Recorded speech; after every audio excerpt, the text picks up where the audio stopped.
Here's the uncomfortable truth most dealers will never tell you. Cars are not investments, they're tools, and tools wear out. In a sane market, new cars should get cheaper every year as factories learn, scale, and wring out inefficiencies. Plus, every car loses value the instant you drive it off the lot. That first-mile markdown is real. And finally, maintenance is part of owning a car. Oil, tires, brakes, fluids, normal. What's not normal is when a vehicle turns those routine needs into a financial black hole. Today, we're walking through 10 popular models that pound your wallet harder than most because of extreme depreciation, expensive systems, or both. If you internalize those 4 ground rules, you'll watch this list with X-ray vision. And the number 1 car? It's hailed as the future, yet it's burning the present out of owners' bank accounts.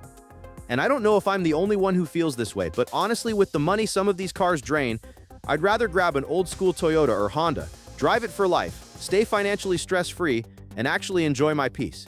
If you agree, let me know down in the comments. I'm curious how many of you would trade cutting-edge headaches for old-school reliability. Number 10. Land Rover, Range Rover Sport and Discovery. The luxury maintenance trap.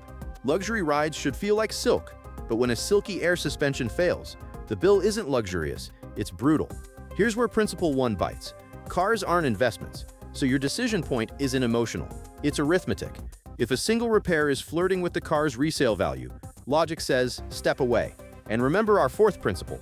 Maintenance is part of ownership, but suspension overhauls, timing chain surgery, and chronic electrical gremlins aren't maintenance, they're wealth extraction.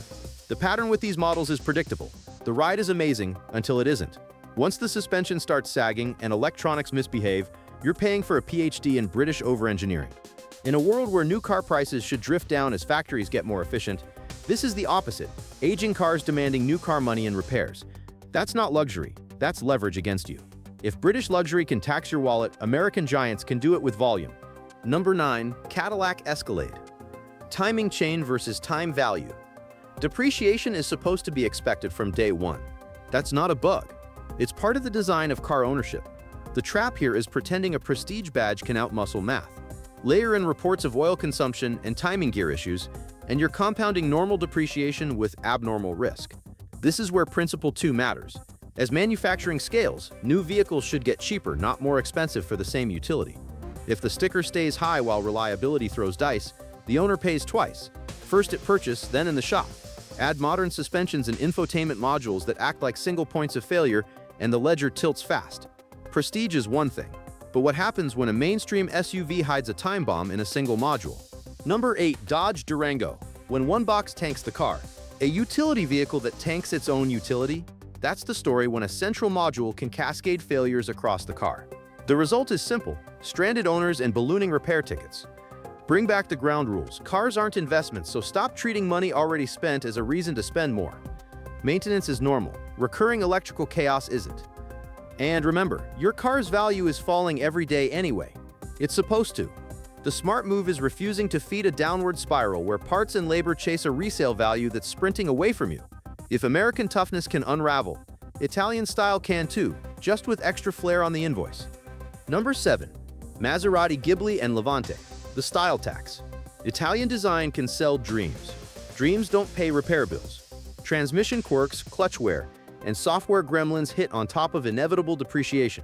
That new car glow fades instantly at the curb because every new car loses value the second you leave the lot. Principle 3 says manufacturers should be passing efficiency savings to you each model year. If they're not, and you're also facing pricey proprietary parts, you're paying a style tax twice, once up front, once later. But even sensible luxury can quietly bleed you, especially when mass and thirst meet math. Number 6. Infiniti QX80, the cost king. On paper, it's rugged, roomy, comfortable.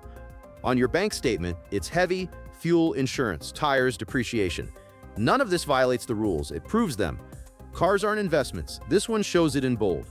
Maintenance is part of ownership, but big SUVs turn routine into recurring, and premium fuel plus weight choose cash.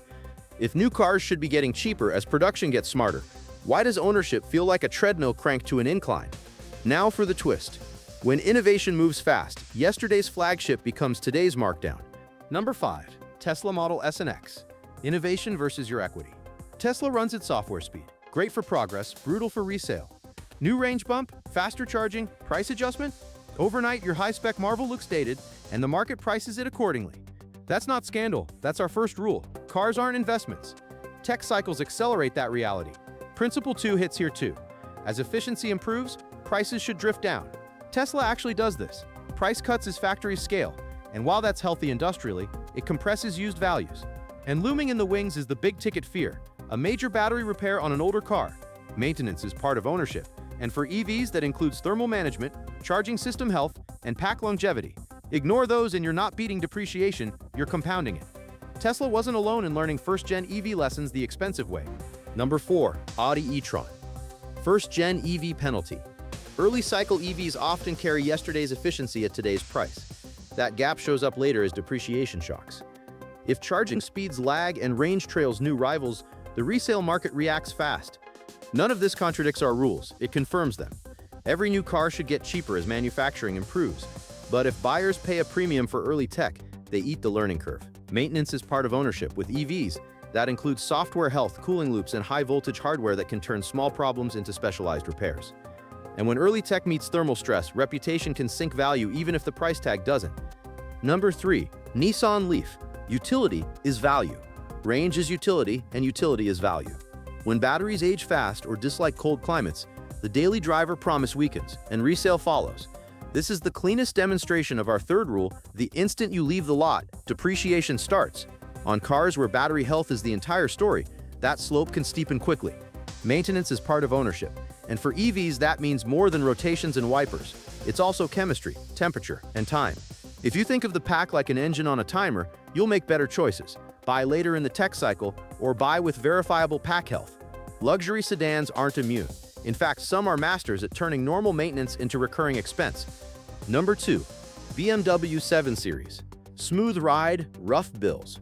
Air suspension feels like a cloud, right up until a corner of the car kneels uninvited.